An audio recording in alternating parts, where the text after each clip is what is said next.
This is the Nerdy Things Podcast. This podcast contains strong language, adult themes, and poorly developed ideas. We apologize for nothing. Listener discretion is advised.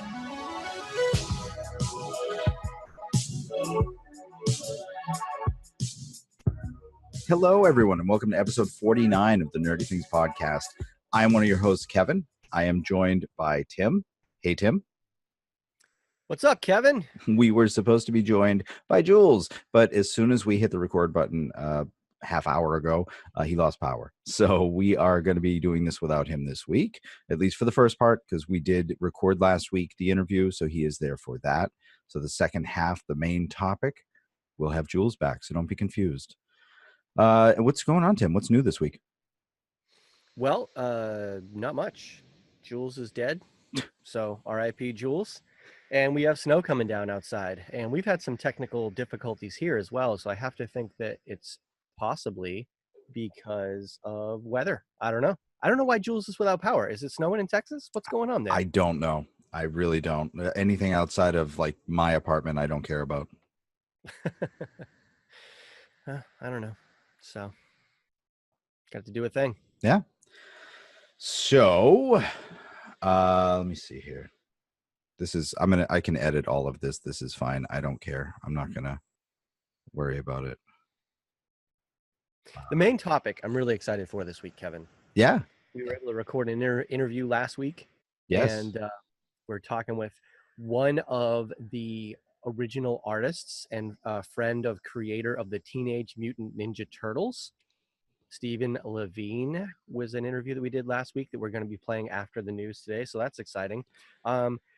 As always, you can check us out on all of the social medias. We are Nerdy Things Pod at Twitter, Instagram, Facebook, you name it. That's how you can find us on any of your typical podcatchers, whether it's iTunes, Stitcher, Podbean, Amazon Alexa, AnyPod, you name it, we're there.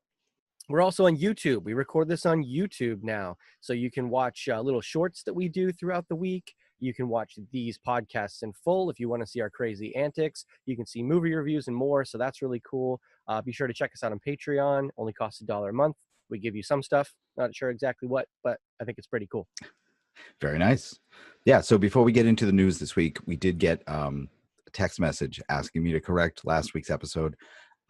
It is from someone who wanted to remain anonymous. I'm pretty sure they're from Minnesota, though. It is someone that wanted to yell at me because Kevin Conroy is the best Batman and Mark Hamill is the best Joker. I actually can't agree. I can't disagree with that at all. Okay. Yeah, they went on and on about it, and every point they had was just great. You know, it's absolutely right. There was that, and then we also had a voicemail that I'm going to play from, I believe it's Tim from Australia. Hey, nerdy boys. It's Tim's in here. There we go. Hey, nerdy boys. It's Tim's in here, your biggest fan from Australia. Hey, you rated Jumanji so highly, so I thought I'd go see it. And got to say, I really loved it. It was a great movie. I think for me, my favorite thing was the, quote, stronger characters from the start of the movie were given sort of like the less important bodies, and then the weaker characters got a chance to step up and take the stronger roles. That change and throwing it on the head was really cool. Also, I thought it was interesting how you guys have said before on the podcast that they really haven't made a great console game to movie adaptation yet, and I think this was an example of a great way that you could transfer a movie from being a game into a film. But I think this could lead the way, and we could see some cool stuff in the future. Anyway, I really enjoyed it, and thanks for rating it so highly. And yeah, can't wait to hear next week's podcast. Cheers. Bye. Awesome. Thanks, Tim. Thanks, Tim.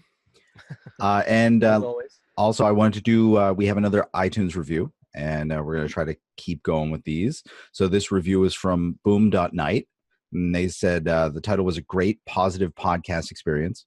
We have a lot of geeky, nerdy podcasts tend to be negative or rant about certain aspects of the culture. But these good boys share positive opinions and constructive criticism on nerdy topics.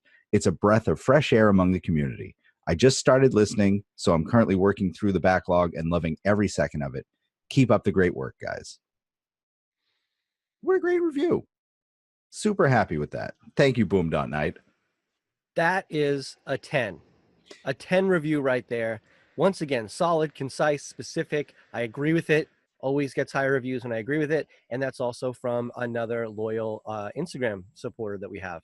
A lot of likes, a lot of comments from her on Instagram, as well as Timothy_Zin. So check those guys out. Follow them on Instagram because they're awesome. So cool. Thanks, guys. I appreciate it. Very nice. All right. You have anything else, or is it time for the news? I think it's time for the Nerdy news. nerdy news. At 6 o'clock. So just a couple of things I wanted to get through this week. First off, super exciting. We got the official synopsis for the upcoming Solo movie. That was released yesterday. I hope we're getting a trailer soon because this movie's coming out at this point Thursday. I'm pretty sure it's upcoming, and we've seen nothing from it. Did you get punked by the fake trailer? I did not. No, only because when you told me that the trailer had come out, I didn't believe you. And then when I was putting the news together this morning, I saw nothing about it. And so I was like, yeah, no, he was wrong. I saw several looked like legitimate news reports that said there was a trailer. So I click on it and it says Solo trailer official. And then the first part of it actually kind of looks real. And then you get to Lando Calrissian with a wig on. An obvious wig. And I'm like, this is not the real thing. So good on those guys because they punked me hard. So I was all excited and then not excited at all. Yeah. I mean, if you haven't heard it, if you haven't seen it, basically the synopsis is: board the Millennium Falcon and journey to a galaxy far, far away. In Solo, a Star Wars story. An all-new adventure with the most beloved scoundrel in the galaxy. Through a series of daring escapades deep within a dark and dangerous criminal underworld, Han Solo meets his mighty future co-pilot, Chewbacca, and encounters the notorious gambler, Childish Gambino, in a journey that will set the course of one of the Star Wars saga's most unlikely heroes. So, yeah. I mean, I'm in, man. I'm on board. I can't wait to see what Opie has done with this. And I want to see it. I want to see Han Solo meet Chewie. I want to see how that all comes about. I'm excited for this whole thing. I'm pumped. Yeah, I really hope that because this is a prequel, because we kind of know what happens, I really hope that we have the gravity of the situation where Han rescues Chewie and very hopefully rescues other people or something, enough that Chewie pledges a life debt to him, because we know from everything else in Star Wars that Chewbacca is with Han because of a life debt. He's pledged the entirety of his life to Han Solo. And so I want to know why that is. And I don't want it to be just they bump into each other and then go on a wacky adventure, because they absolutely could do it that way. They were partying on Cantabite and yeah. Yeah. No, we don't want that. No, exactly. Got to be significant and heavy. Right. And I'm on board with these anthology movies. I really loved Rogue One. I think this is going to be great. And I'm looking forward to the Ewan McGregor Obi-Wan movie that is definitely not happening. But Gareth Edwards, he directed Rogue One. In the news today, too, is that they are doing a series on Stars, I think it is, it's for across the pond. They're doing Vertigo Films and UK Channel 4. They're doing a series on Monsters, the first Gareth Edwards movie from 2010. So I don't know, Tim, did you see that movie? Did you see Monsters? I know nothing about that, except for the fact that it brought to the world Gareth Edwards, who made the best Star Wars movie. So Monsters is actually a really good movie. It's a super low budget monster movie about this guy who's hired to go get this girl who's in this zone of monsters that have attacked the earth. This was really well worth it. I think Gareth Edwards, didn't he do Godzilla? Yes. Yeah, this is what got him Godzilla. Basically, they looked at this and said, we're on board, do that. If you can do that with a budget of $12, come to us. We're going to do this. It was a movie that was so tense. You rarely, if ever, saw the monsters. And whatever you saw was just a leg coming in the screen. So it was really tense and really awesome. Yeah, and like I said, if it brought the world the guy who made the best Star Wars movie, I'm good. I will go back and watch it now. Yeah, I mean, I'm interested to see how it translates into a series. I want to see what aspect of that they're going to follow, and if we're going to get more of the monsters in it. Like it's always tough when a movie goes from a sort of cosmos of the movie to a wider world when they do a series. I wonder how they're going to do that with John Wick too, because they're making a John Wick especially series. difficult when it's another movie that I haven't seen. You haven't seen John Wick? I haven't seen it. Yeah, I know. It's like, so I thought John Wick was going to be like terrible. That's what I heard. And then all of a sudden it was like John Wick is amazing. Everybody was saying how great John Wick was. And then by the time I heard all that and it filtered into my senses, John Wick 2 was out. Yep. I was like, well, I have to go back and watch John Wick 1 before I watch John Wick 2. And it's just, I haven't sat down and watched both of them at the same time. But if it's going into a series, I'm doing it. John Wick, I'm on it soon. Just be warned. There is a very awful, heart-wrenching dog death in it. I've heard. Yeah, totally. Jenny had to stop, hasn't watched it. She was able to watch the second one. The second one was really good. You don't have to see the first one to understand the second one. So just be Spoiler warned. alert. Yeah. The dog doesn't die. Spoiler alert, the dog dies. So stop trying to throw me off the set, Kevin. Yeah. Speaking of things that should have died, Stallone confirmed that Expendables 4 is still happening. Hey. Like, listen, man. Like, I can still blow things up with my friends. Like, I'm going to do it because, like, it's awesome. I mean, no, good for him. I think that's great. I will watch it because it'll be a fun action movie. But I just think that their budget for, like, Depends and Mucilix is really just going to go out the window. Hey, back off. I'm like 74, but I'm way stronger than you. That's absolutely true. Oh, but yeah, I don't know when that's back, man. It's like a fun movie. We're like blowing things up. We're all kind of like hanging out together. It's just a fun movie, man. All right, and it's fun. I hope to do it. Make a few million. It's like really cool. I hope they bring in the other Hemsworth brother, the one that was in Westworld. That'd be fun. He's not old enough. No, sure he is. No, they brought in Liam Hemsworth in, I think it was the second one. So did they? Yeah. Oh, so why not? I'm cool with that. Bring all the Hemsworths in. Let's have a Hemsworth party. Nothing wrong with that, man. Absolutely. I mean, we can get Chris Hemsworth. We can get, although he's hanging out with the Guardians of the Galaxy. So we've seen that from the trailer for Guardian. Two Chris in a movie about avenging.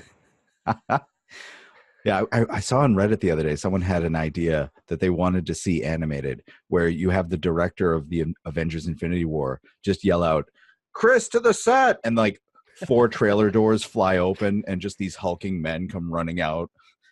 I could get behind that.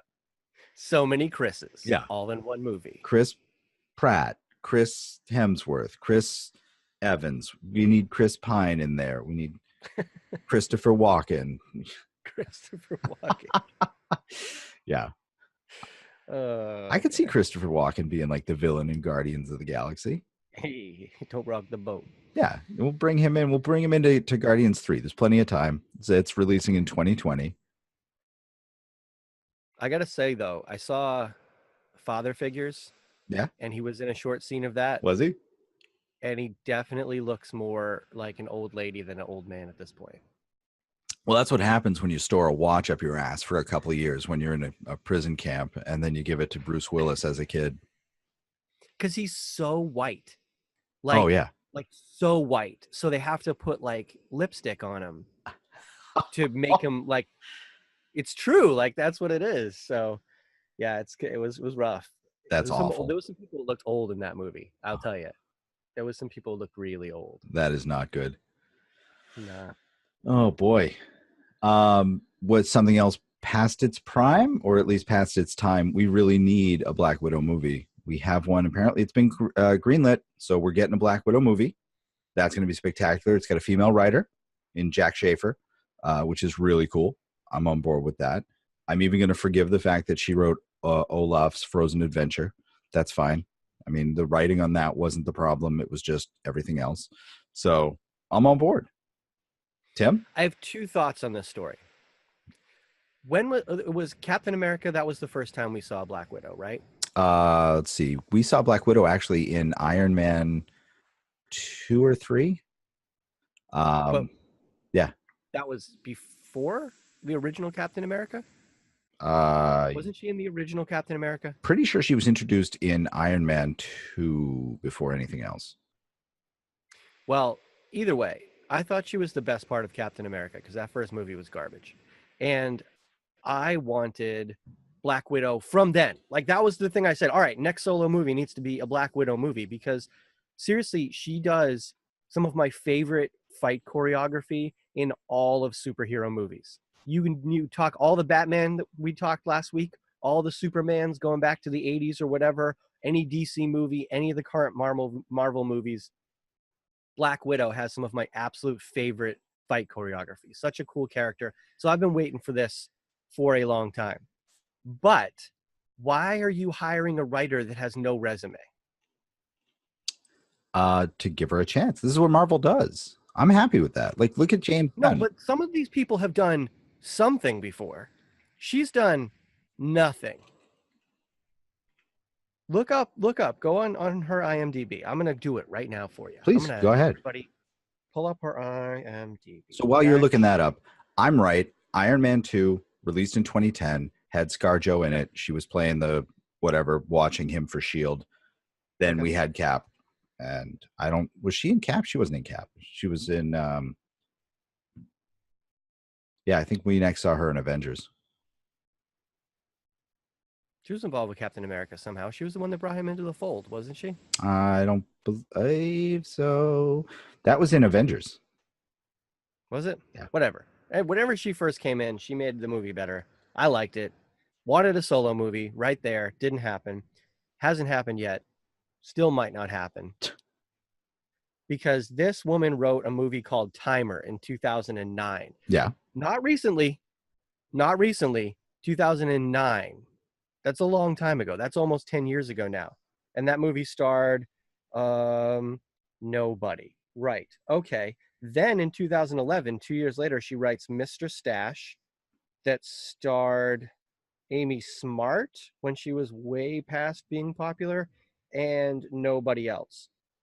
Then she wrote Olaf's Frozen Adventure, which people didn't really care about. So she literally has nothing to her resume. It wasn't like a little cult TV hit that she wrote or a nice little low-budget movie that people had a really high regard for.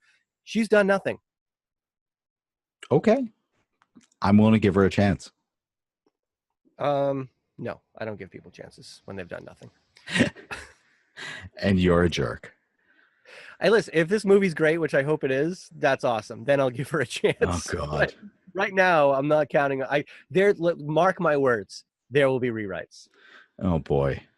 Yeah. There will be rewrites. I mean, speaking of rewrites, we've got the Tom Holland rumor being in the Venom movie.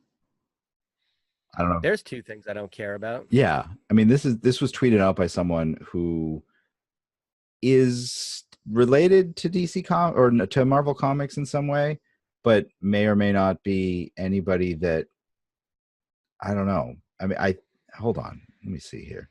I'm getting skewed. Kevin, do I care about the Venom movie? Yeah, you do. You should. I do? It's Tom Hardy. But I've said repeatedly in this podcast that I don't. It's Tom freaking Hardy, man. John Kevin, do I like Tom Holland? Do you like Tom Holland? Yeah, you like Tom. You love Tom Holland. You're the one that's always grousing about the upcoming Uncharted movie. I hate Tom Holland. Oh, that's right. Sorry. So these are two things not on my list to talk about. But Spider-Man is Marvel's most popular hero, so we're going to talk about it. This is something that, honestly, we don't need him in that movie. And I'm pretty sure that the guy that tweeted this out is just confused because he knows that someone named Tom H. is in this movie. So we don't need him in any movie. We do. Spider-Man can just go down the sewer drain and get beat up by the Ninja Turtles. I want to see that. This is why we need Jules. This is where Jules comes in because he cares about the things that I don't. He does. About. He does. He's so positive in most cases. Hey guys, Tobey Maguire is my Spider-Man, but I'm still excited about. Oh God. Yeah. You know what? I don't care who you are. I'm not really excited. I was reading earlier that so in Saudi Arabia, they have had a 35-year ban on cinema. They And haven't had cinema they since haven't I had was cinema. born. Right. That's exactly it. No cinema, gone. 35 years. Jules was -10. Yeah. Yep. And they broke that ban, lifted the ban, and the first thing that they showed was the Emoji Movie. What I read a lot the of fuck? like bottom 10 lists for movies in the last couple weeks, like year in review. Yeah. The Emoji Movie was in the top 5 in the vast majority of them. I didn't see the Emoji Movie, but by all accounts, it was horrific. Yeah. And apparently, not only that, but Saudi Arabia censored it heavily before showing it, which, I mean, good on them. That's fine. But why show it? Show Well, there is a literally anything else. very insensitive talking poop. Yeah, exactly. So you're gonna cut out Patrick Stewart from the entire movie. Great. Hey, have you seen it? I've not. Oh, okay. Yeah. No, I can't really go on that topic then. I was gonna say, because a bunch of like the reviews that I read is, oh, this is a horrific movie and it's really terribly made and it's all propaganda, blah blah blah. It is a kids movie, and I know that we've come to expect a lot from kids movies. Like I think the genre of kids movies has come to a point where they're trying to appeal to the adults at the same time. Yeah. And by and large have been very successful. Some of the best kids movies are ones that you can sit down and watch too. But have we come to a point where we're judging them too harshly? And can't we just look at it and go, this is a stupid movie for kids? So I don't know if this could be even terrible as that. I haven't seen it. You haven't seen it. We don't know. But sometimes I wonder, can't we just like go back to our childhood? I'm sure we watched a bunch of crap that our parents could not. Oh, I'm sure. But we've got ourselves to a point where I think we expect the movies to also be for us, but they don't have to be. No, It's a freaking Emoji Movie. not every movie is something I have to enjoy if someone enjoys it. Part of my big complaint with the Emoji Movie, I watched a whole video where this guy broke it down and was basically talking about paid promotions and advertising to children. And this whole movie is one big advertisement, which no shit, Sherlock. But nowhere in it was any sort of indication that the use of, Candy Crush and other things like that had been a paid promotion, but it obviously was. Like, that was the entire point of part of the movie. So whatever, honestly. Hey, we're two guys that are talking about nerdy stuff whose life was built on He-Man. Right? He-Man was created toys first, man. So we can't. That's not necessarily a bad thing. No, I can't wait to see what they do with the reboot of that. That's coming up. So, Tim, speaking of things I haven't seen, did you happen to watch that Voldemort fan film that you were telling me about yesterday? No. I watched basically the opening credits scene, and the new headphones that I got were freaking out and made me really mad. And I'm also very tired, so I went to sleep. However, so I haven't watched it. So for those of you who don't know, here's the backstory here. There is a 50-minute something independent film about the rise of Voldemort. Here's the thing. It is sanctioned by Warner Brothers. This isn't just some YouTube thing that people put together in a real hurry before it gets taken down. They were kickstarting to do this. Warner Brothers put it on hold. They said, hey, we really want to make this. What if we did it as a non-for-profit? And Warner Brothers goes, sure. I don't know for sure. Oh, geez. Hey, Jules. Heyo. Hello. Hey, welcome. I am back. I am here. We're halfway through the news. Welcome to the rescue. Welcome. I'm back, guys. My power. Literally, we said, I don't care what y'all are talking about. I'm gonna make this about me. Literally, we said, "Are you ready? Are we gonna start?" And I said yes, and everything in my house shut off. That's kind of fucking awesome. Texas is dead. Everything You in didn't Texas. see it on our end, Jules, because you were frozen. We didn't know that you were actually gone. So like the music's playing, we're doing like our dance and stuff like that, and then all of a sudden your message comes in. Oh no. And then you went away. It was pretty funny. That outtake is gonna be on like Patreon or YouTube or yeah, something. well. Awesome. Well, get started with the news, and I'll give you some thoughts. So I spoke for you a few minutes ago, so Okay. don't worry. You'll hear that when you re-listen to the podcast. Okay, cool. So right now we're talking about the Voldemort movie. I'm giving a little history on where that came from. So these guys said that we'll do it as a non-for-profit, and Warner Brothers said, "Yeah, you guys go for it." Now I don't know if they had any access to Joe as a resource, so I don't know how canonical this is, Sure. or if they're just real big fans and they tried to do the best they could with the source material that they have, which is vast. I mean, there's a lot of stuff on Pottermore about Voldemort and all that kind of thing. But I'm going to give them this. I watched the opening credits scene and it didn't look like an indie film. There were wand fights, there were special effects, and they looked legit. Yeah. So I'm hopeful that this is really just a passion project for people who really wanted to make a good movie, and that this could be fun. I mean, it's only 55 minutes, so I'm gonna finish watching it. But I was impressed. Like, actually, some of the wand fights were cooler and more intense than what you see in the regular Harry Potter movies. Yeah. So I'm excited. That's awesome. I mean, yeah, I'm definitely excited. And it's just another thing. If you're a fan of Harry Potter, if you're a fan of the world, just something fun. I mean, you always see like fanfics. I know a lot of people love fan fictions to ship certain characters, like on the Tumblr side of the internet. They just love writing versions of Harry Potter, versions of Hogwarts and all that stuff. And this is done on a bigger scale. And it's made by people that really, we see it now, really love the actual culture and the actual written books and all that stuff. We're going to talk about the books in a few episodes coming soon, but yeah, I'm excited to check it out and see what they did. Oh yeah, I mean, you can find some awesome stuff like that on YouTube all over the place. We had a little while ago the Power Rangers movie that was up there for a while with all the big name actors in it.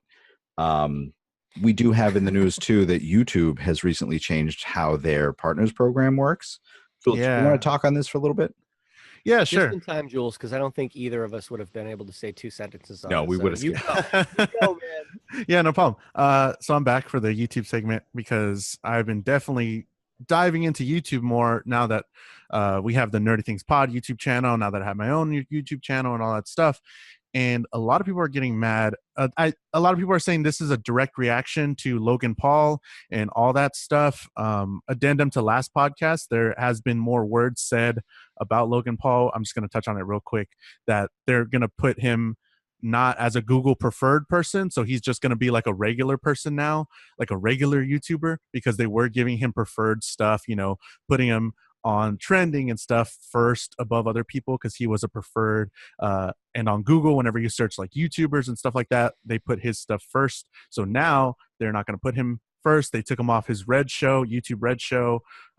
It's still up in the air if he's going to continue that with YouTube. But a lot of people are saying this is in direct reaction to that. So now they changed their YouTube Partners program. Before, you only needed 10,000 views to be considered for monetization. And as we know, throughout the years, monetization has been going down. What does it say? My computer's still updating stuff, but I had to jump back in. But so it used to be 10,000 views, and then you can be considered for monetization, which throughout the years has been less and less money. You're probably going to get pennies on your first check, on your first YouTube check. Google AdSense isn't going to pay you a whole lot. And, bigger YouTubers don't get paid a whole lot. They get paid with sponsorships and all that stuff. But a lot of people really like that portion of it, even if they get like at least like $100 or pennies, and they see these pennies pile up into a bigger thing. People like getting money for creating free content and putting up videos and having people watch it, and they get paid for it. People really like that. But now it's going to be a little bit harder for people to get monetized. So instead of 10,000 views, they need 4,000 hours of watch time, and they need at least 1,000 subscribers. So before, it didn't really matter about the subscribers. You just need 10,000 views overall within a year on your channel.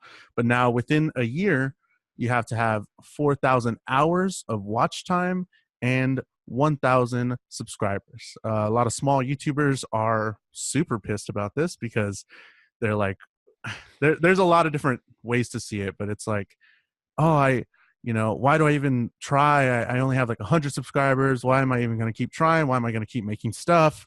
blah, blah, blah. I'm never going to get money. Well, first off, if you were going to get money, you were going to get pennies. And you don't get a check until you get your first $100. You were going to get pennies until your $100 because they count views and all that stuff.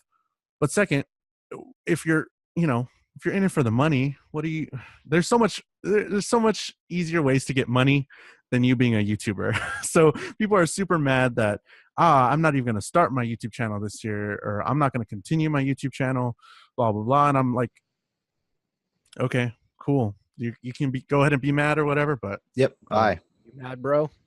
Yeah, that just makes more space for my content that I don't care if I make money about. But I mean, what are y'all's thoughts? Why they changed it to 4,000 hours, 1,000 subscribers? Do you think that's going to change YouTube in how many people try and make stuff, make it people, get rid of people, as we're sort of seeing in the community now, less content so more people can, so our stuff can be seen? I mean, I'm not an expert, but honestly, I feel like this is a change that doesn't do anything. This is a change that's going to make it so that the people that were going to make money off of YouTube are going to continue to make money off of YouTube.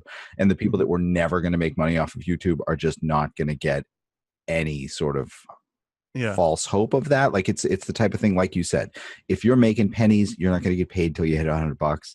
This is going to make it so that you're going to hit that $100 or you're not going to get paid at all. So it's the same thing. You get 1,000 subscribers, you keep plugging away, eventually you get paid. I think this is just more to stop people from getting the ability to monetize videos after they have one viral video take off one day, and sort of try to limit that. But hey, whatever. Sure. Yeah, because I mean, You're there was a much bigger YouTube guy than I am. Okay. So I don't speak to this as an expert, but in my opinion, most of the people that I see that are YouTubers, like professional YouTubers, their content, and again, I don't want this to insult anybody. I'm not saying all, but a lot of them are garbage, in my opinion. Like I go to YouTube to find good people making good music, or I don't go to watch people do like. It's just most of the stuff that I see that looks like people who are trying to get paid, it's garbage. I want to watch the people that are putting content out there because it's something they discovered that's good, or it's something they're making that's good, or something that they really like to do. Yeah, like people that are trying to make money out of it, I think, are the less creative, the less passionate, the less artistic people. That's not what I want to see on YouTube anyways. I want to go to YouTube to watch videos of people speed running through Super Mario Odyssey trying to get Mario naked. That's it. That's what YouTube's about, I think. It's me, Nipple. Nipple percent speed runs are where it's at. So we saw Mario's nipples a little while back, and now the internet is obsessed with Mario's nipples. Absolutely obsessed. So now there is this speed run campaign to see how fast you can get to, I think it said the third world in Mario Odyssey, where you can get his get him down to his little shorts. And I'm pretty sure the first guy did it in like, I don't know, an hour or so, and then someone else was like, I did it in 10 minutes, and now we're just watching people as they chip away at that, trying to get it lower and lower. That's great. Speed running to me is one of the weirdest, like, it's weird to me. Yeah. I'm not a big video game watcher. I like to play, but I'm not a big video game watcher. But speed running to me doesn't look like playing video games. It looks like people jumping and diving around in ways that were not intended to happen. Oh yeah. And it's always like it's always like the fastest speed run because there's this part where you can run through the wall and then you run down that wall for 3 levels, and I'm like, that's not playing a video game. Pretty much, yeah. You're just trying to find the flaw in the code. That's right. Silly. This is borderline that, because I'm watching people and they're just rolling through the kingdom. You're just rolling through the kingdom, and then it's like jump, bounce, toss, throw, jump, bounce, toss, throw, jump, bounce, toss, throw, roll, roll, roll, roll, roll. It's like, this is not. I don't know. So all you speedrunners, more power to you. The people like watching it, more power to you. But it's not playing video games in my mind. No, Tim, this is the power of the internet. This is such a niche thing that people can glom onto and really like get into, and there's a community for it. That's awesome. Yes. There's a big community for it, so I'm not sure it's that niche. But speaking on Mario Odyssey, they did announce at the Nintendo Direct, I think that's what's called, the Luigi's Balloon World, that you can have Luigi in there. and he's gonna hide some balloons, and you can find them and stuff. But I was hoping, Tim, to get a Mario speed run from you. I guess we're not gonna cancel that, Kevin. Dude, I can't even like run and jump and throw my hat and jump on my hat more than like twice in a row. I see people going across 5 football fields just throwing their hat and jumping on it. I'm lucky if I could do it once and then maybe catch it again. I don't even understand the button combinations that people are doing. You will never see a Mario Odyssey speedrun for me. I don't even know if I can get past the level that I'm on because of my efficiency in that particular category.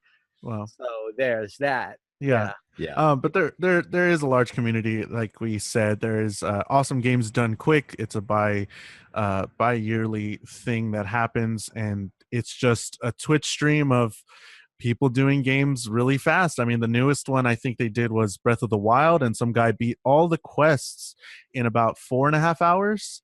I think pretty much all the main quests or something like that. Yeah, no, it took me almost a year. I actually literally last night just beat Ganon for the first time. I'm not done yet, but I also haven't played very much. But I'm much better at Breath of the Wild than I am at Mario Odyssey, though. I'll say that. So yeah, there's a huge community. Awesome Games AGDQ, and they raised over $2 million for the Prevent Cancer Foundation, which is a nonprofit and super cool. And it's just a Twitch stream. You can like buy Awesome Games Done Quick merch stuff and just watch it. It happened I think last week, and it's just a huge community of people just watching a Twitch stream of people finding those little things, those little paths. I think the most watched one that was up for like a long time was like the first Mario, or one of the Super Marios. All the Super Marios, pretty much, people just like find those little cracks, and then they jump worlds and all this stuff, and that's super fun. The thing that amazes me is like when I watch people speedrun like Ocarina of Time, that's one of the major ones that I've seen, because they're like walking backwards, and I wasn't even aware that you could do that in the game. Yeah, it just, there's things that they do, and I'm like, you're not playing that game. You're not. You're like Neo in the Matrix, and you've just figured out the code. It's not. Yeah. But hey, if they're raising money for cancer research, I'm all for that. And the Luigi's balloon thing is almost kind of like Nintendo embracing the speedrun, because Mario Odyssey's become one of the more popular games to speedrun because of the types of moves that it's capable of. But basically, you hide balloons, and then people run and get them as fast as possible. So it's like a little mini speed run, and it's a co-op. It's going to be done online. It actually kind of looks, I mean, I'll suck at it, but it looks like fun. I'll hide the balloons. When you play with family, and like the youngest one is always the one that does the easy task. Do a scavenger hunt. Oh, I'll go hide the stuff. Yeah, guys, I'll hide the balloons, and then you can go get them. I won't find them at all. Nice. Yeah, I mean, it'll give you something to do, because you're not going to be watching Netflix on your Switch, but whatever. Yeah. No, Jules wanted to bring this up. Apparently, Netflix on the Switch is not a thing. Hulu on the Switch is a thing. And Tim and I are both in the camp that we don't give a shit about either of those on the Switch, because we have 80 other things within arm's reach where we can watch all of that. You don't need this. This is like Twitter on a fridge. This is almost as big as the Switch. Right. It is 4K HDR. It is in my pocket 95% of the time. Why would I watch it on the Switch? I mean, honest to God, there's no reason. Everybody's mad about it, man. I don't know. I don't get it either. I love the Switch. I mean, why would I do that? No. Some people buy a Switch just for Netflix, but now they can't. They're going to buy it just for Hulu. No, please. Boy. All right. So that does it for the news. We got a couple of other things to talk about before we get into the main topic. I wanted to talk about a couple of birthdays we got this week. I almost missed them. Day we're recording, the 17th. Wednesday, we have Betty White, Jim Carrey, and James Earl Jones. 3 important people I wanted to make sure we touched on. Yeah, that's a good one. And again, I saw hashtag Betty White on the Twitter trending. Oh, no. And I got super scared. And I was like, holy crap. I hate that. How old is she now? What is this for her? Let's see. How old is sliced bread? And then we'll add a couple of years. Is it like 95? I think it's 95. That's what's his name? The other one. The other one. There you go. I was gonna say Steve Irwin. I was gonna say Steve Irwin. 96. Wow. 96. Wow, good for her. Yep. Right. So, you gotta get her on the podcast. January 18th, we get Dave Bautista, Jason Segel, and Kevin Costner. Yeah. That birthday is tall AF. Yeah. You got 6'1" and above, Yep. peaking at 6'6". That is a tall birthday right there. They ride the front seat of Ubers. January 19th, we get Katie Seagal, who I love. She's everywhere. January 20th, we get Tom Baker, Rainn Wilson, and Buzz Aldrin. Jesus So, Christ. you know, a doctor, It's a lot of space. an astronaut, and Rainn Wilson. The 22nd, we have Guy Fieri and John Hurt. So another doctor, you know. Yeah. And then Harry, the frosted tip asshole. January 23rd, we get Richard Dean Anderson, who I had to make sure we had on this list because I love Stargate, I love MacGyver, and I love Richard Dean Anderson. Then we have January 24th with David Diggs and Ed Helms. So yeah, neat. I had to make sure we touched on all of those because I love all of those people except for Guy Fieri. He's my favorite. Yeah, I figured. My favorite meme. Oh God. Very cool. And Pick it up a little before bit. we get into the main topic, we have a sponsor. Hey, Tim and Jules, have either of you listened to the Body Snatchers podcast? So I haven't listened yet, but I am definitely going to listen because they have some anime in their cover art, first off, and a lot of their titles are very anime based, and I need some more anime talk in my life. Definitely. Yeah, it is a podcast by 4 people, Tino, Steven, Gia, and John, that is a very heavy anime-based podcast. Tino is basically their hardcore gamer, anime comic enthusiast. Steven is a diehard wrestling fanatic. Gia is an aspiring cosplay model. And John is into first-person shooters and airsoft. And they have episodes covering a ton of anime, some of which I've heard of, most of which I haven't. They have episodes on Batman, It, Rick and Morty, Thor, Stranger Things, and more. And if we're not enough nerd for our listeners every week, then please check them out on iTunes, Castbox, Facebook, and Twitter at Body Snatchers Podcast. Guys, let's be honest. We're enough nerd for anybody. Okay? nobody after us. Nobody needs more nerd. But I understand we light a fire in people. And as a result, you want more nerd. Yeah. So check these guys out at the Body Snatchers podcast because why not? You want more nerd now. Definitely, because we got some tweets and some Instagram stuff. People are saying they're going back in our catalog, and I know you're going to run out at some point. So go check them out. They're pretty cool. They seem like a really good mix of people, and definitely I'm going to start listening to them too. Cool. Awesome.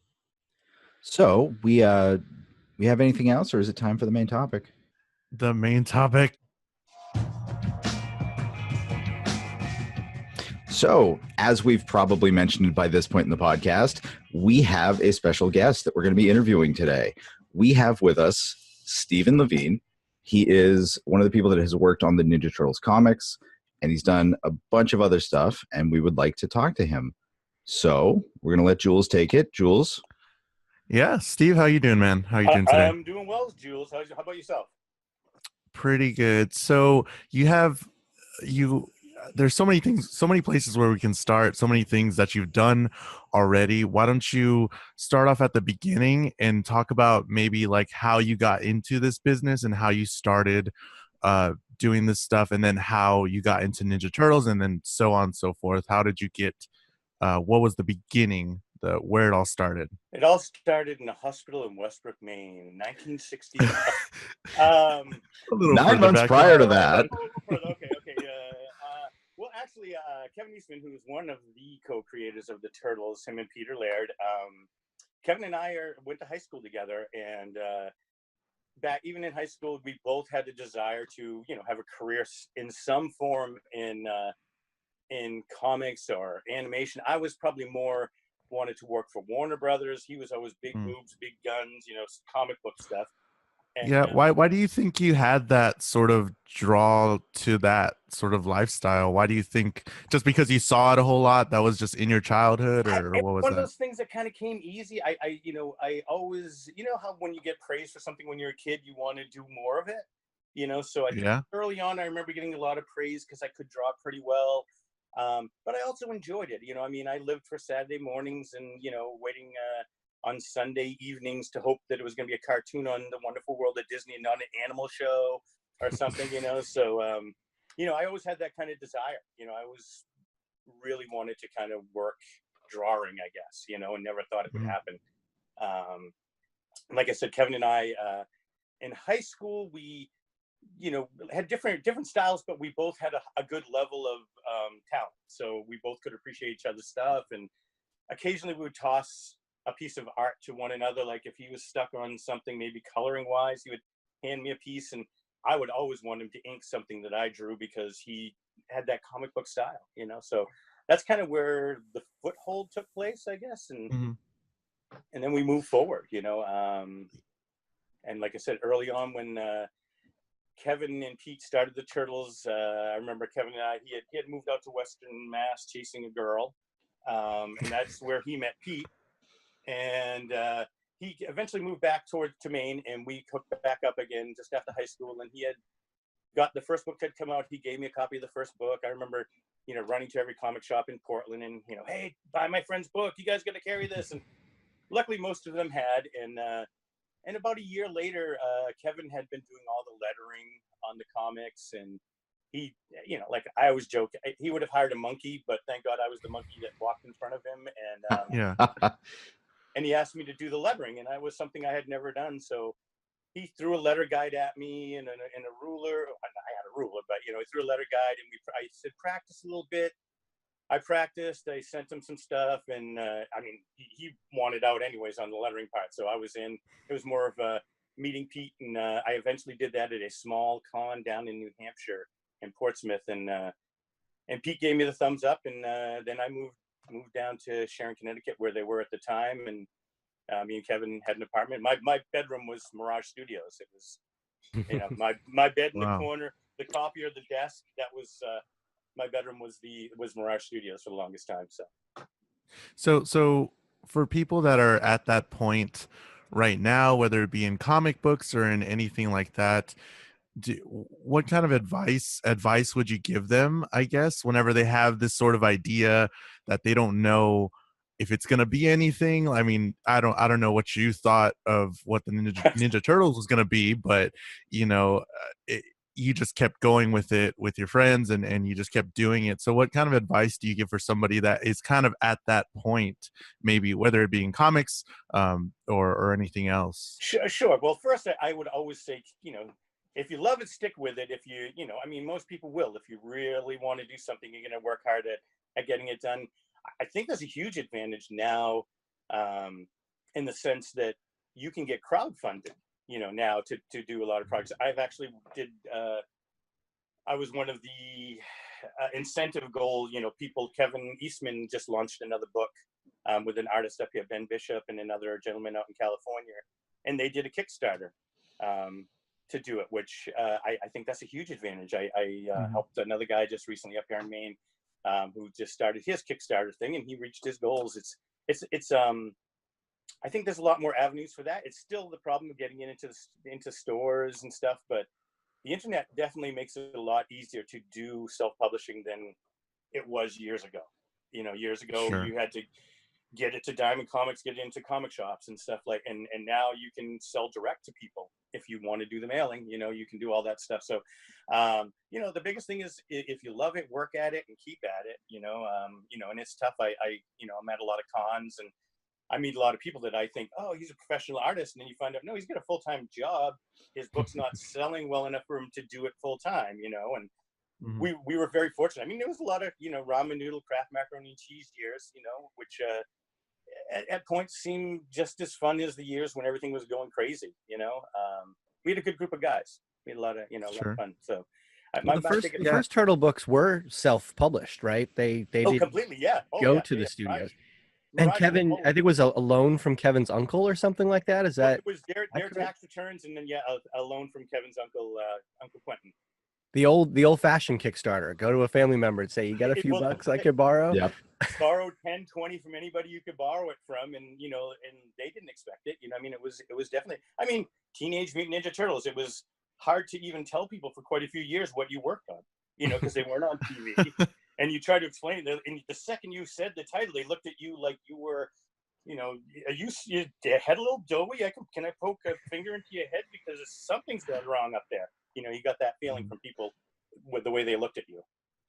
Sure. And so when did you finally see this thing take off? When did you finally were like, oh, this is gonna be a thing? Like, wow. Or when, you know, when did y'all notice it, or did y'all, you know, even notice it? You just kind of just kept working on it, or what was that? Was there a moment there? I have to say a little bit of both. I mean, in the early years, you know, Kevin and Pete, I remember the first San Diego Comic-Con they went to, I was not privy to, because, you know, there was enough money in the Mirage budget to bring everybody, all three of us.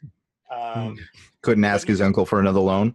Yeah, exactly. But needless to say, I remember them coming back with a car. You know, Kevin had bought a bike that was in Pete's trunk, and he had bags from Toys R Us and all this other stuff that they had grabbed on the way home, and they had just, in their mind, cleaned house at San Diego. And when you think back, it was probably a really good San Diego, but I mean, it was their first time there, and that shocked me, you know, and I think it shocked them, because I think, you know, Raphael, the micro series, had been out, and maybe issue 5 was coming out, so I mean, it was pretty early on, and so they were that was super exciting at that point. And then, you know, it took a few years before things started to progress, and they slowly got like a role-playing game and a miniatures company that they kind of licensed themselves, and that's who actually turned the Turtles onto a licensing agent.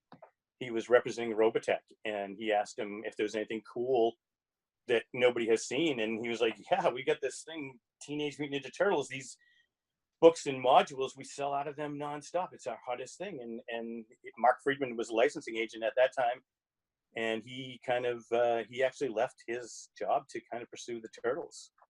And that turned into a toy deal, correct? And that was kind of the real big step. Yeah, it got turned down by every single toy company other than Playmates. And Playmates at the time, they were basically baby dolls. You know, they weren't doing action figures, so they were looking for a way into the boys' toy market. I think they might have been doing some under, you know, another toy company. They might have been producing some stuff, but they weren't actually producing themselves stuff. So they were willing to take the chance, and they still hold the license to this day, even with the Turtles in every incarnation.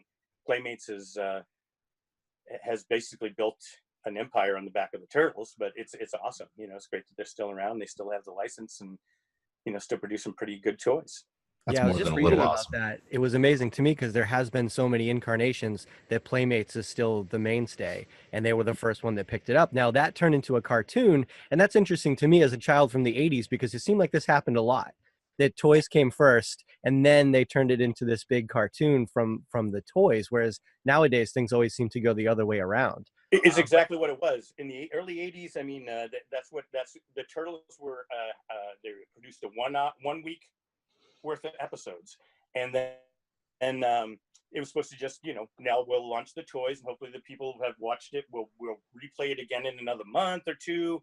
Those same episodes, but the numbers are so great, they ran it again right away, and then they went right into production of more cartoons, because they just couldn't believe the numbers were so good on the Turtle cartoon. It was crazy. They were not expecting. I mean, at the time there was you know, Tonka was doing Zone Riders, and every other, you know, all these other companies were doing exactly what Playmates did with the Turtles, but none of the other shows took off. They never produced any more episodes. They did the 1 week and then reran it a few months later, closer to Christmas, and hopefully people bought the toys. But I think the Turtles were the abnormality there. They were the ones that just kind of, I don't know why, but the kids took off. They loved it because they were awesome. Yeah. Like, I can attest to it. Kevin probably as well. Like, everybody I knew was into the Turtles, and it was, you know, a few years later, Power Rangers became a thing, and I was a little older for Power Rangers.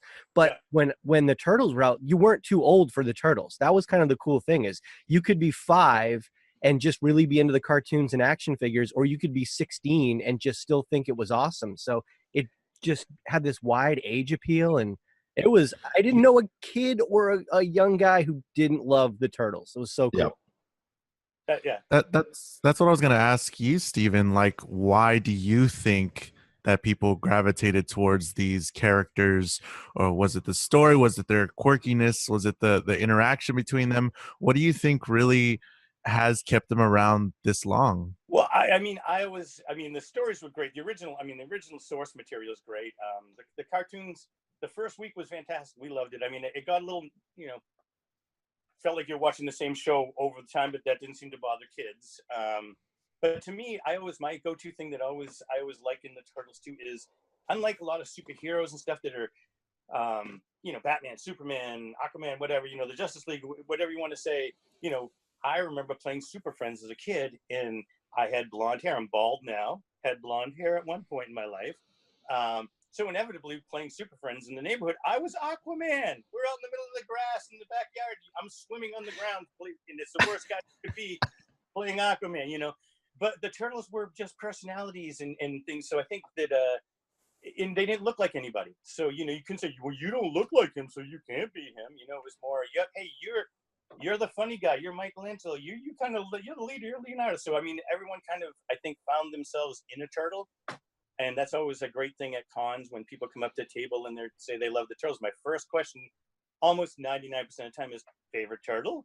Because then I know a little bit about the person. Everyone's always willing to say, "Oh, I'm Raphael." I'm like, "Oh, so you're kind of a hothead?" Yeah, I'm a hothead a little bit. Yeah, So it's always very interesting. I think that's a big factor, that they don't look like anything else out there. They don't look like people. They don't look like a person, but it's the personalities and the family dynamic. With Splinter and even April as a, not truly the mother of the group, but kind of the mother of the group, and you get Splinter's the dad. So it's kind of a family unit as well, which is unique and neat. They're not, they fight like brothers, but they, play like brothers too.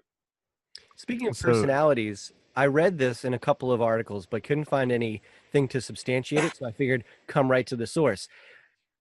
Were you part of the personal inspiration for the Michelangelo character? Over the years, Kevin had said in an interview years ago, when pressed, I think he, people always like, is there anybody in the studio like somebody, and I found out, like, it took actually truly the documentary. I don't know if you guys have seen Turtle Power, the documentary. A while ago, yeah. Yeah. Well, Kevin says it in there, and I was like, damn it, when they sold the Turtles, I should have got a little bit more money. But yeah, I mean, I think I was just kind of the guy. I'm pretty easygoing, when things got a little tough, or, because I mean, working with a group of 8 guys, again, much like the Turtles, we fought, we laughed, we had a great time, but we were much like brothers. So I think I was kind of the guy that, a couple of people got a little hot-headed. I was the guy that looked at them like they were, had their little effed in the head, so to speak, really, what's going on here? This is really a dumb conversation or a dumb fight, So I think I kind of, by default, got that launched on me. But I mean, hey, I love Mikey, so I'll take it every day. So going forward, you have created some other characters that are in the Ninja Turtle universe and doing some other things. What what are some of the things that are, that you hold the closest to you right now, that aren't necessarily turtle related, or if they are actually turtle related, that'd be cool. But like, what kind of projects have you worked on recently that you really enjoyed doing, or anything like that? Well, I still do I do covers now for IDW for, as I call them, the pizza eating cowabunga turtles, which are the 80s turtles, the Archie series, the adventure series.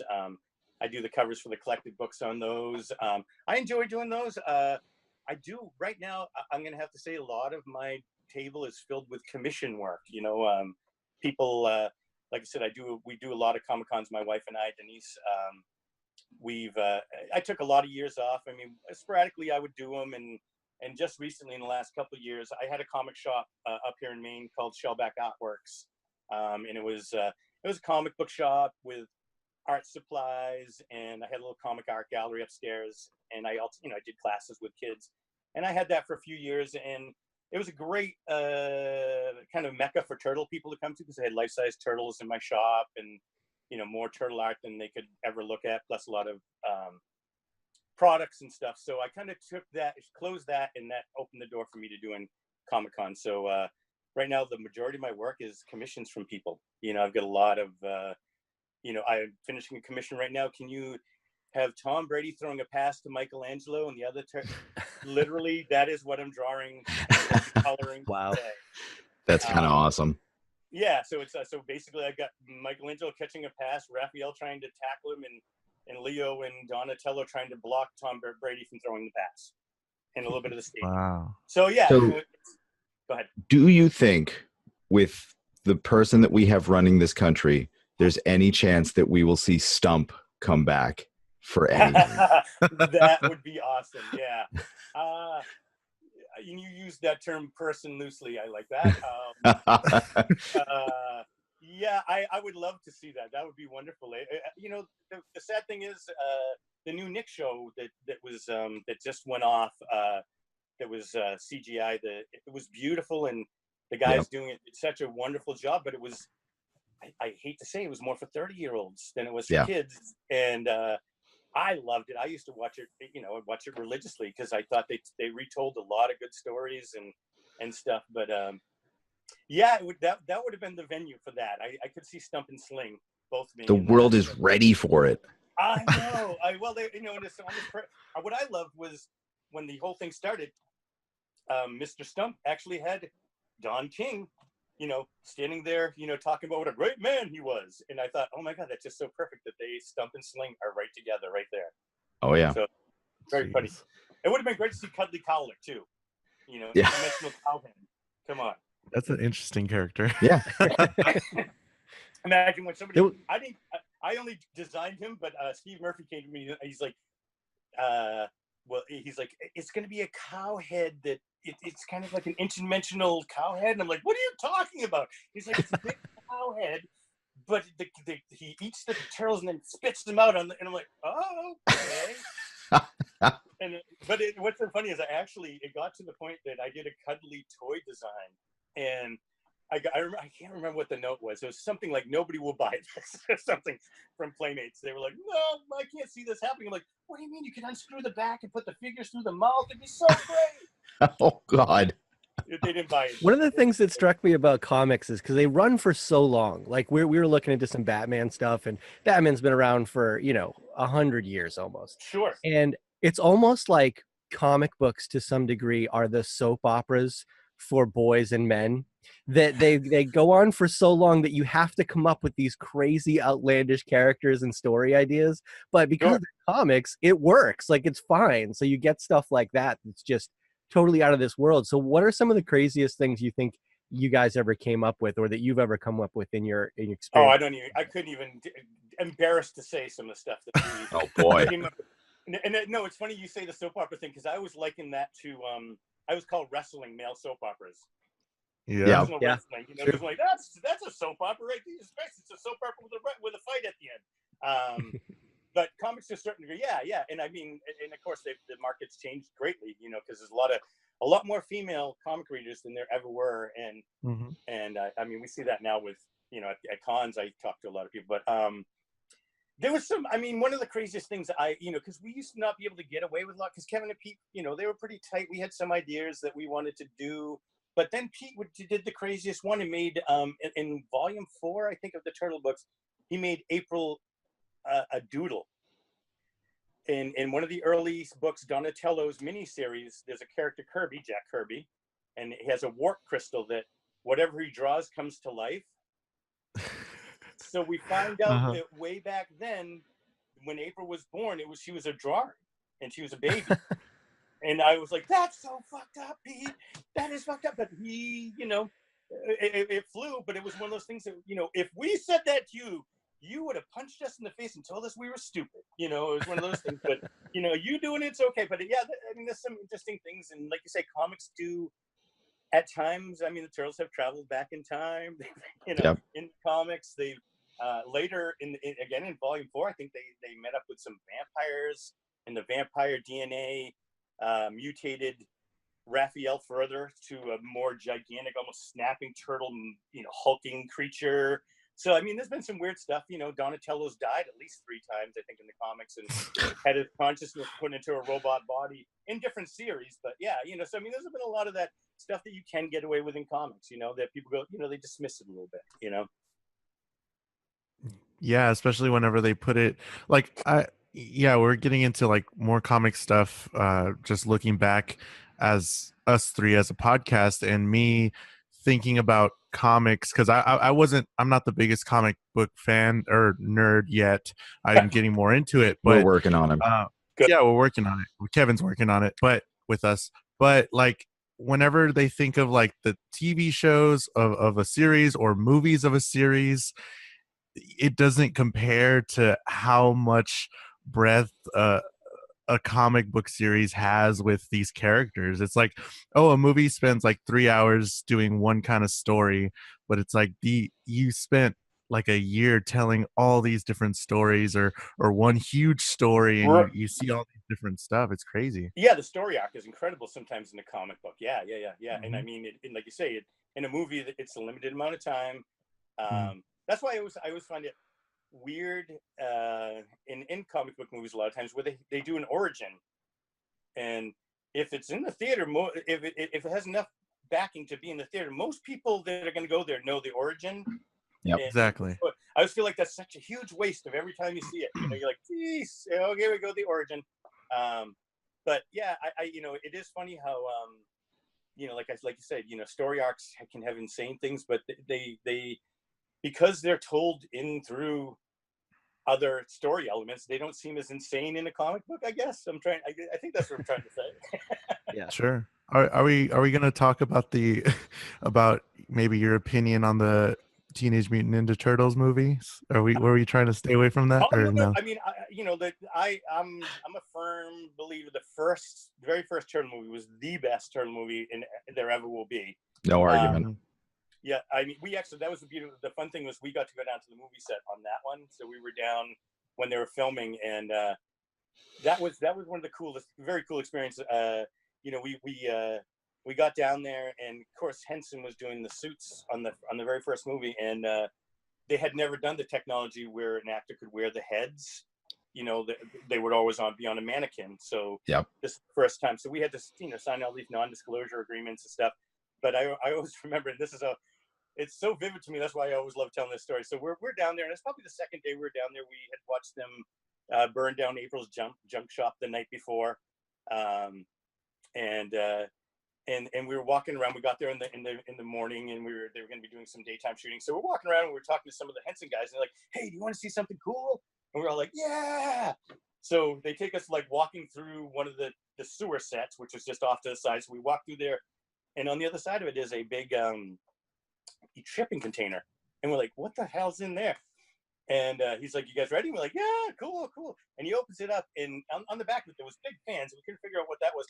It was the turtle suit drying room. So it looked like a turtle meat market. This torso, the arms, all hanging in this dark container. It was the creepiest thing we ever saw. It was like, it freaked us out. But they had so many suits for the stunt guys, the actual actors, all that stuff. They all had to be dried out because they were foam and they absorbed a lot of sweat. But yep.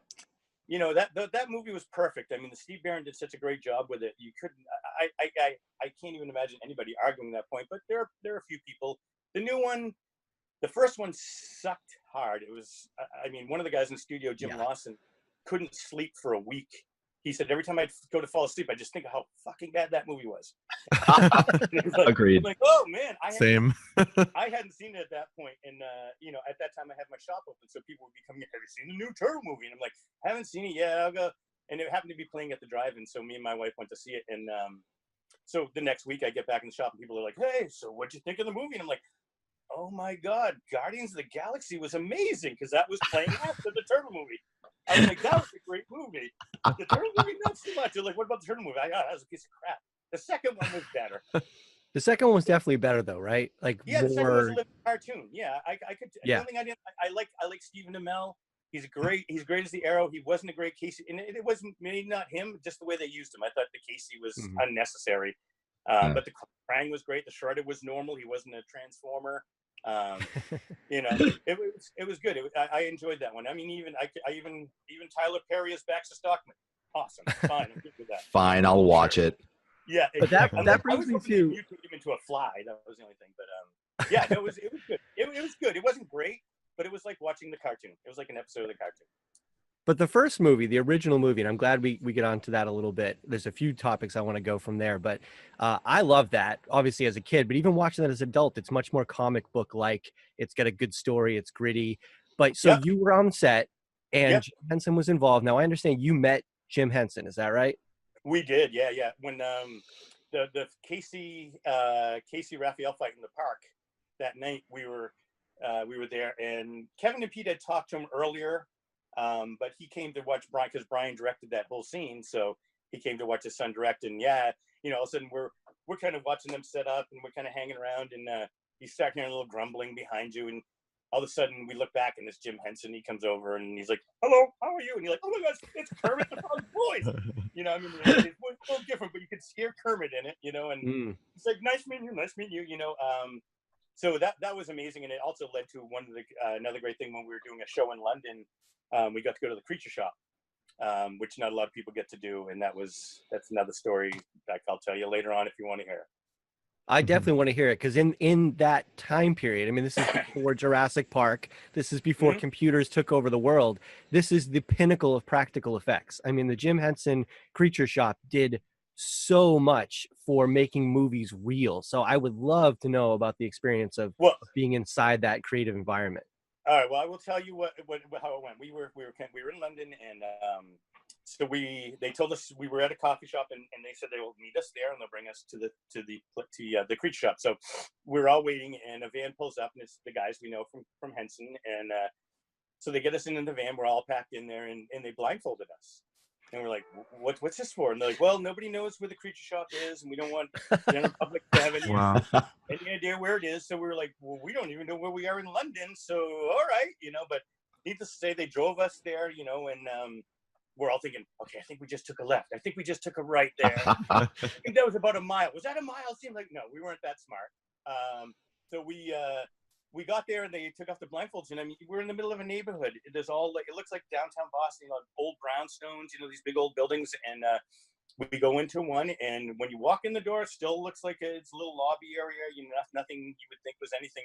The next door you open up, they had gutted the whole building, and they were working on dinosaurs. So they had the brontosaurus neck running through the whole building, and they had the baby over here.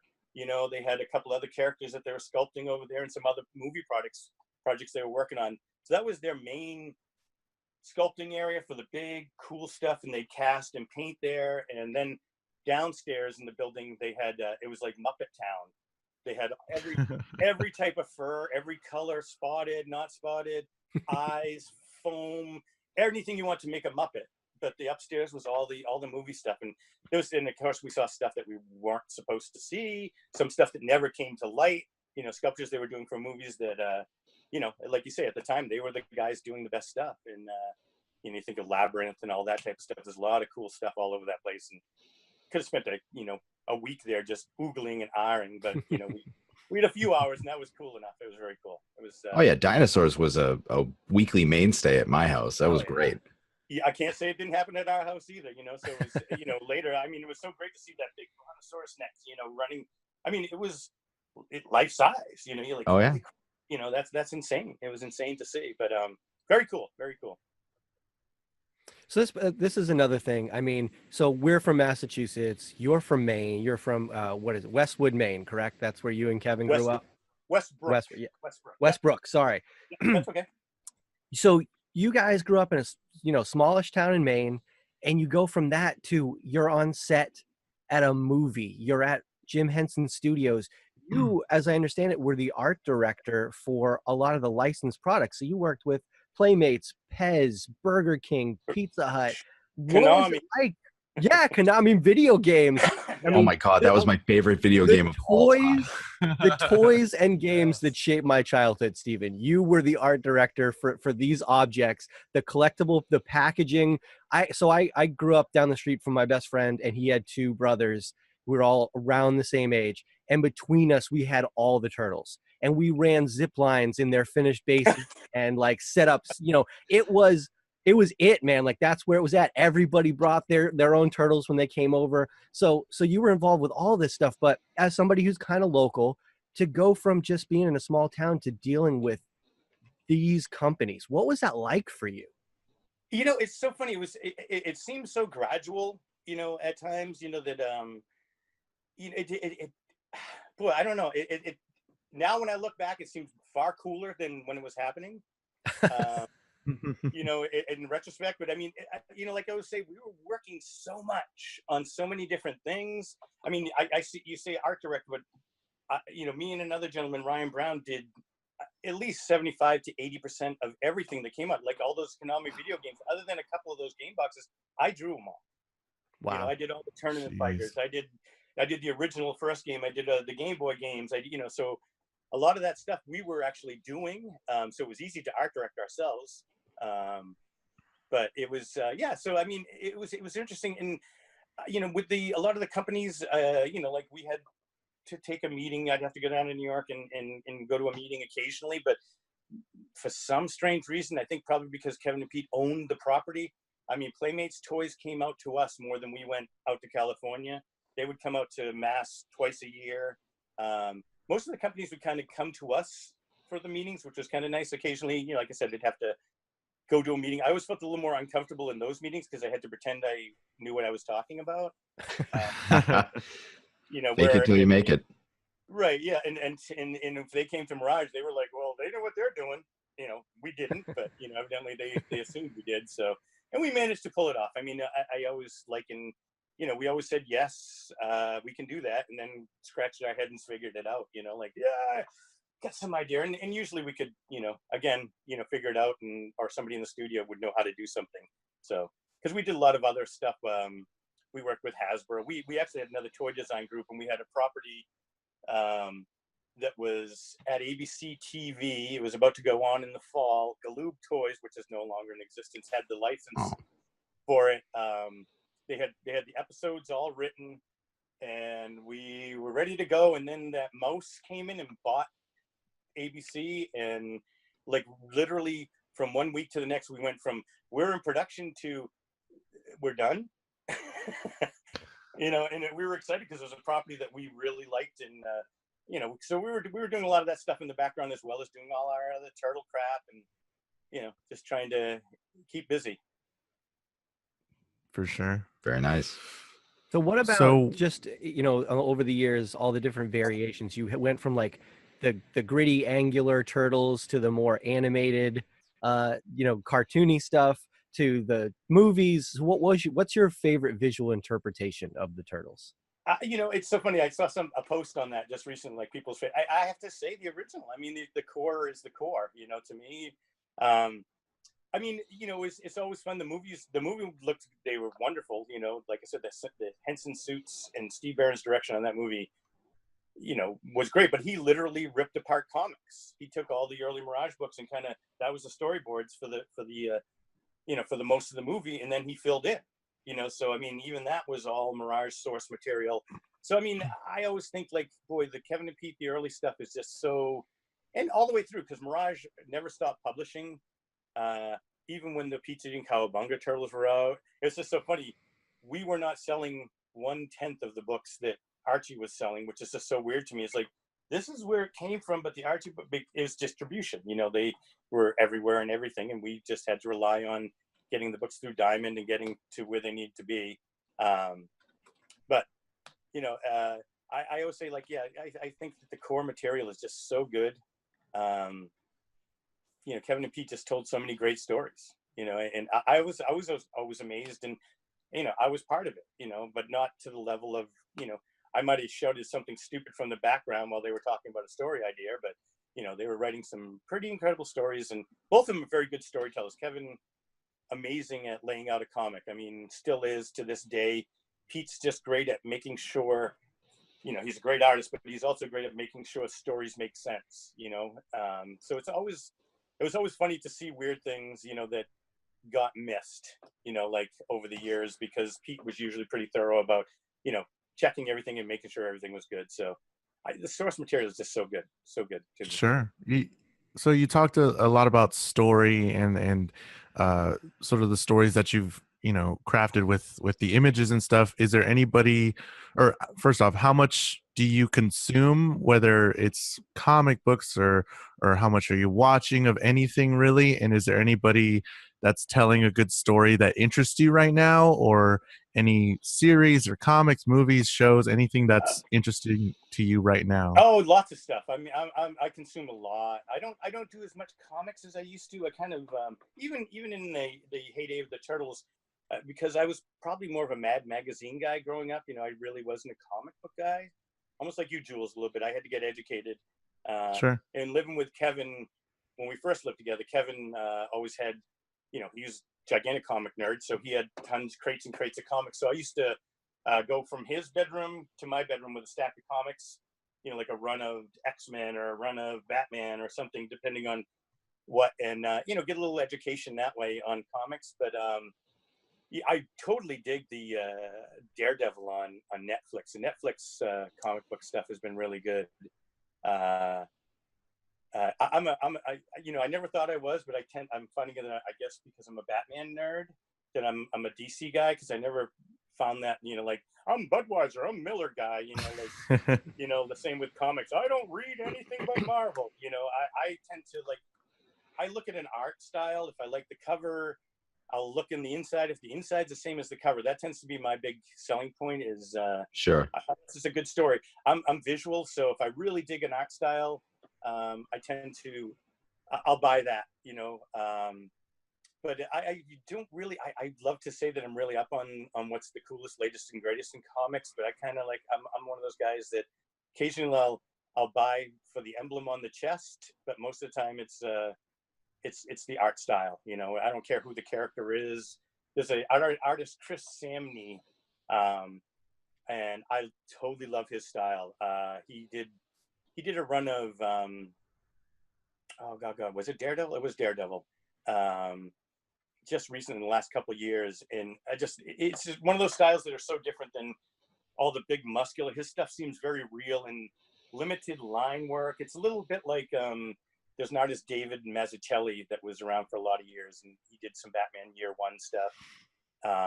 But his style, just clean, nice, very real, very real. You know, almost has a little bit of cartoony style. I hesitate to say that, Sure. only in the sense that it's simple like animation. Like there's not a lot of cross hatching and extra muscle. Like here's every definition of every muscle. Like they got a muscle magazine, so now every arm is over rendered. You know, like that's every vein that should be there. You know, you don't need that if you know what you're doing. You know, sometimes I think it's better to less is more in that scenario. You know, especially if it's going to be in color.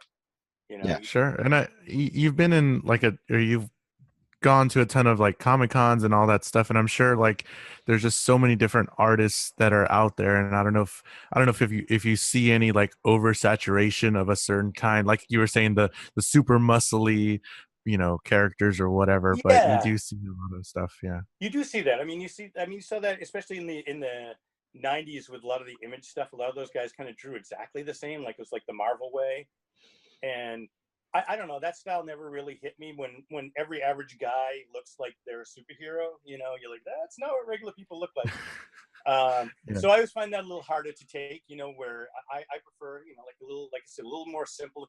You know, Mike Mignola, I love his stuff. Mignola's Yep. stuff is, you know, just beautiful. It's got some really harsh blacks, but it's got beautiful open line, and everything's there that you need. You don't need to over render it, you know. And I just love his style, you know. No, it's simple. It's striking. I'm with you on that, 100%. Yeah. I mean, I'm looking across. I've got some comics hanging in my studio here, and you know, one of them is a Batman Mignola cover, and I don't even know if he did the interior, but just such a cool cover that, you know, like I'm putting that on the wall. You know, and then there's guys, you know, like Alex Ross, who's amazing, you know, painter, and you can't help but drool over his stuff. But yeah, He's the one that did the oversized Captain America chest that everybody makes fun of, didn't he? Yes, yeah, but I mean, his painting is so incredible. I know, I'm with you. Kevin had a museum in Northampton, Words and Pictures, for a few years, and it was just an incredible place. Unfortunately, it's Northampton, Mass, and you know, the sidewalks roll up when the snow flies, and you get to have nonstop traffic going in there. And he built this beautiful museum, but I remember he had an Alex Ross Superman piece, and you know, there was a guy in the studio, Mike Dooney, who's a phenomenal painter, and we always were blown away by his stuff. I remember all of us kind of standing in front of this Superman cover that was on exhibit, and you would have thought we were like, you know, I don't know. I didn't like we were blind. Like we wanted to touch it, but we couldn't touch it. But it was like, we were looking for a blemish, you know, like because you know, like, anything you do, you find all you can see is your mistake. If you write, you know what you wrote wrong. If you draw, you can see. The only thing I focus on a piece of art when I'm handing it to somebody is like, I hope they don't see where I fucked up down there. And that's the only place I can look. And inevitably, they never see it. But to me, that's the only thing I can see. But that's what we were looking for in his stuff. We were like, there's nothing here. It's all perfection, you know. So that type of stuff always blows your mind. But yeah, I'm more of a simple Magnolia. Not that Magnolia's simple, but you know what I'm saying, just kind of clean. Sure, nice. sure. That style always impresses me. So whenever you meet a lot of people, like what are, you know, people know what you do, and then you people come up and talk about Ninja Turtles, and they say like they want to get into comics or they want to, you know, do art and they want to try and do all that stuff. Do you know, you did kind of hit a gold mine with Ninja Turtles, and it became a whole thing, and it became a lot of your career. And would you now, I don't know if I would say discourage, but like, do you tell them like, hey, it's a little hard to get into this industry, or do you just say like, hey, the sky's the limit, or whatever? Well, what do you say? the sky is truly the limit. But I mean, yeah, no, it's a difficult field. I always joke that, especially I always say I'm an art whore. I say yes. I say yes for money. And then I figure out if I can do it, you know, which is an easy thing to, it's, you know, it's just the way you have to be. I think a lot of times, you know, the one thing especially when I had the comic shop, you know, cause I was kind of, held captive there. So people could come in and talk to me for an hour or two, which I'm like, I'm supposed to be working, but to them, you know, I was there to pick their brain, you know, pick my brain. So there's a community college here in town, and there's a lot of people taking graphic art and design. You know, they come in and they, you know, show me some stuff, you know, that they had, or, you know, I always knew the people that weren't going to make it too far because they, you know, they'd come in and say how great they were. And, you know, you're like, if you come in and tell me you're great, you better be great, you know, right. That's the last thing that's coming out of my mouth is how great I am. Cause I always tell people you're always learning, you know, if you're not always learning, you're never going to get better. And there's always new things to learn. So that was a big thing. But you know, people would come in and ask, you know, how do I do it? I can't even get in the door, blah blah blah. You know, it's like, well, you're gonna have Kevin and Pete got rejected by every single company numerous times, and they used to pin up their rejection notices from Marvel, from DC, no, why would we publish this? And then years later, Marvel wanted to publish the Turtles. They wanted to buy them from Kevin and Pete early on, you know, when they had moderate success, you know. So you know, I mean, the biggest thing is just not giving up, I think. And if you really like it and you're good at it, people, you know you're good at it. People, you know, I mean, you know, when you get out and you put your stuff in front of people that have actually done it and they make comments like, this is strong, this is good, as opposed to showing it to your friend goes, wow, you are a good picture drawer. You know, that doesn't always go over so well in the industry. But yeah, you know, I mean, like I said earlier, I think now with comics, you have a way easier road if you want to self-publish. You know, you can get your book done, then it's your job to get it out there. You know, yeah. You know, rather, you know, that's the biggest thing. And I did what wasn't supposed to be a cover for a gentleman. He asked me to do a piece for a promotional thing for his Kickstarter, and he liked the drawing I did so much he used it as a cover. I felt bad for the guy who did the cover. But yeah, wow. like, yeah, that's not cool. But it wasn't my choice. You know, I didn't say use my cover; it's better. It wasn't even a cover. So, you know, like I said, a lot of these things, you know, kickstarting these things out there, you know, you can get them printed, you can get them done, but you can have a stack of them sitting in your garage for the rest of your life if you don't get them out there and you don't hustle and sell them. You know, somehow, you know, you gotta wear both hats, and that's a very hard thing to do. And I was you gotta beat the pavement, the virtual pavement, and everything. Exactly. And that, again, there's a little bit more ease there because you can go online and send stuff, which is a lot easier than, I mean, Kevin and Pete, I remember, you know, they'd send out manila envelopes by the stacks to newspapers and everything, trying to get any shameless self-promotion they could get, you know, like that was a big thing. That was the only way to get it out there, was to maybe get a weird, quirky article in a small newspaper, you know. So, you know, I mean, it's a bigger world, but it's also, like you say, it's a lot harder world because everybody can and is trying to do it. Rather you make music, movies, podcasts, what have you, you know, there's a wealth of them out there. Yep. For sure. So going forward into 2018, 2020, beyond all that stuff, where do you think the Ninja Turtles, first off, where do you think they're going in that whole franchise and all that stuff? Where do you think that's headed? And for you personally, where do you think you're headed? Anything that you're looking forward to? Anything you still haven't accomplished that you want to accomplish? Tons of that. Going forward? Tons of, well, the Turtles are owned by Viacom now, so they're around forever. Yeah. That's the one thing we, you know, I mean, we always never knew if there was another year in them, you know, but they, luckily 33 years later, I'm still saying that. Yeah. But yeah, I mean, it's such a weird thing now that Viacom owns them. They'll, because I mean, they are the only superheroes that aren't owned by the Mouse or Time Warner. You know, Time Warner and the Mouse own everything else. So for, you know, Paramount Pictures, that's why there'll be more Turtle pictures. Hopefully they'll get them right eventually. You know, look back to the first movie and, you know, make them a little. I think the problem with the movies has been they tried to make them these big, you know, Michael Bay style exploding giant thing movies. Yep. And the for a very first Turtle movie, it's very intimate. You know, when you think about it, even though it's in New York City, it's still very small, intimate. Super intimate. Yeah, that's great. You know, so and for me, I actually have I've been threatening kickstarting. I've got a property called Frankenstein's Farm that's a board game that it was actually, like I mentioned earlier, at Mirage we had a toy design group called the Fanatics, and we had a bunch of properties, and this would happen to be one of them that we developed the whole game. It was, you know, traditional, you know, board game, and we had it at Hasbro. Hasbro was interested, but it was the, you know, early 90s, early mid 90s, if I remember correctly, and at that time, of course, video games were ruling the world, and any board game that came out, they had to have like sound chips and big giant plastic sculptures and all kinds of stuff to go on with it. And we had a traditional board game, so they were very interested in it. And then they asked us to develop it. Like, could you make a sound thing? And we were like, that's what your engineers do. We developed the game. So needless to say, it ended back in our stable, and I bought it from the group a few years ago. And because I did the majority of the artwork on it and helped develop a lot of the characters and stuff, so I felt a kinship to it. And then another property that I took away from them, but I don't know. I hopefully will eventually get that out as well. I don't know. There's so many things that I got going on, and it's just funny how when you have to pay the bills, those things go off to the side of your drawing table. Yep.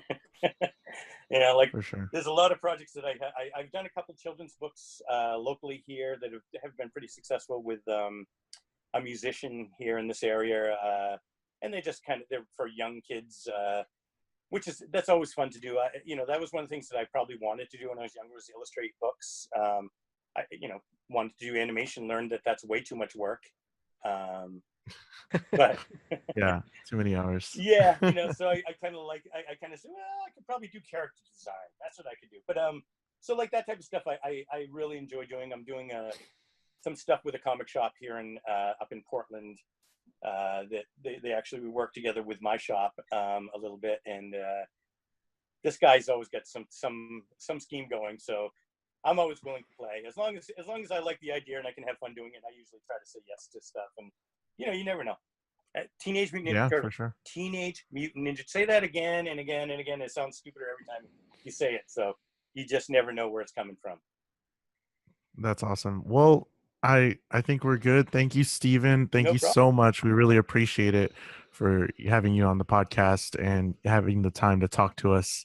And it's pretty awesome to hear some of the things you've done. And they know where to find your artwork and all that stuff, but where can they find you online? Do you have anything? Yeah, I do. Actually, Shellback Artworks, which was the name of my comic shop, I kind of kept that alive, and I brought that over to Facebook because it's free, and I already had a ton of people there. Perfect. So I kept the page going. If you guys want to nerd out, I actually shot a video of my gallery and the shop before I closed, and I watched that this morning. Did you? Okay. Yeah. You saw the shop. You know what I was talking about when I was creating the life-size turtles. So yeah, I keep that up and running, and I I post a lot of art on there. If I'm doing commissions, occasionally I try to put stuff up so, give people inspiration, like hopefully less Tom Brady, whole thing going on commission. But I was telling my wife that's one that it kept getting put underneath the pile because I'm like, I don't know what I'm going to do.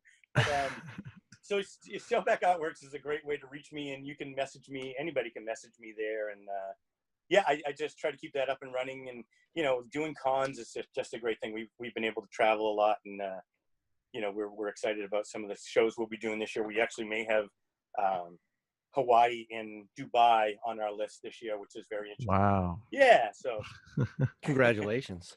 thanks. Yeah, that's awesome. Yeah, it's fun. I like I said, we're going to Cleveland. I'll have just as much fun as in Cleveland, but it's been fun doing seeing the country and stuff. So we always try to put that up for people. If you get a con in your area, tell them to contact us, because we're always willing to, as long as we can make it there some one way or another, we usually try to do them. So Great. Very cool. And Tim, you had no weird questions. I was expecting a lot more questions from you, Tim. No, just not weird questions. It's just, it was more my excitement to hear the answers about, the business side and meeting Jim Henson, and just, I don't know, man, Tim was too invested. That's what this means. I just want to listen. Like you do the artwork on the packaging for this toys that I shoveled driveways, found quarters on the streets to go and buy. How cool is that I get to talk to you for an hour? I love hearing that you shovel drive. That's great. Because that's the one thing that I love being able to say at shows with parents with kids, and they want something like, do they do chores for it? You got to earn these things, kids. Right. I always joke, my kids always, that's how they got their stuff. They had to shovel. They had to do what they had to do to get their stuff. That's how you learn.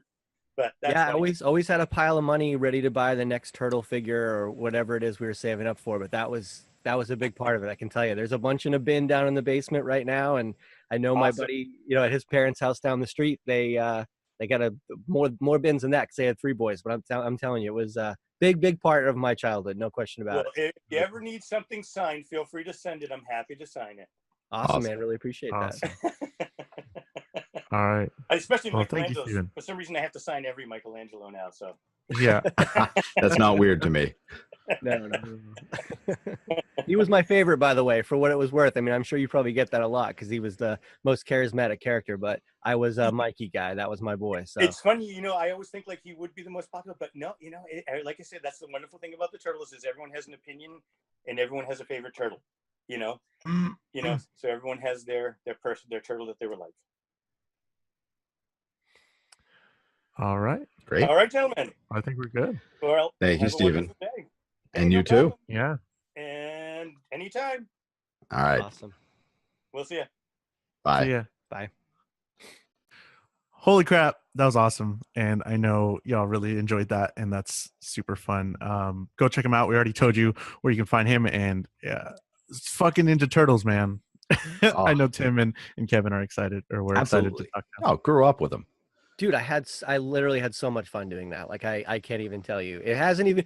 This was last week.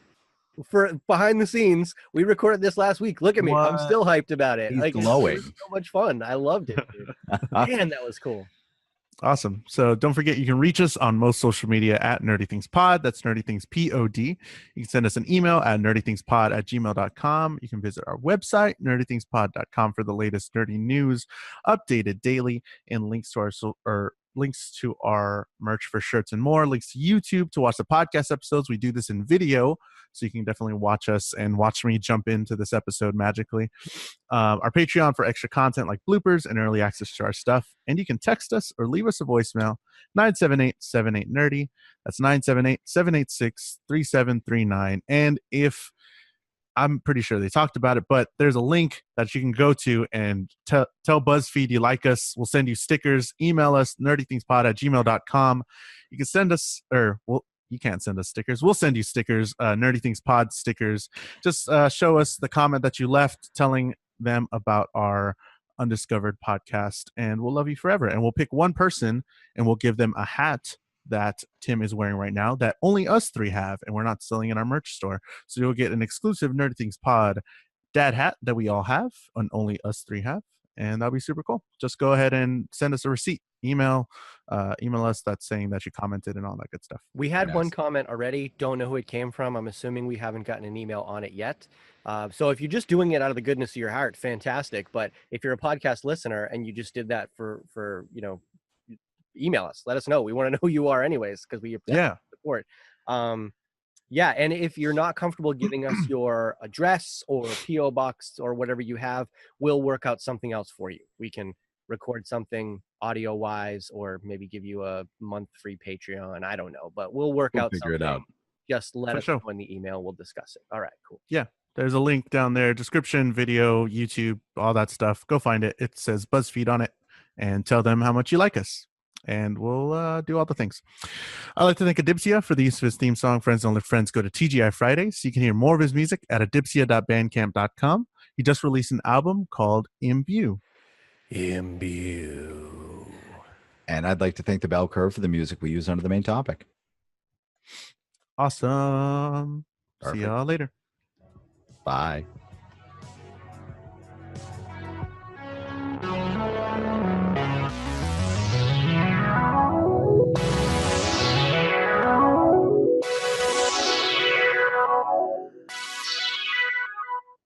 Jules, you not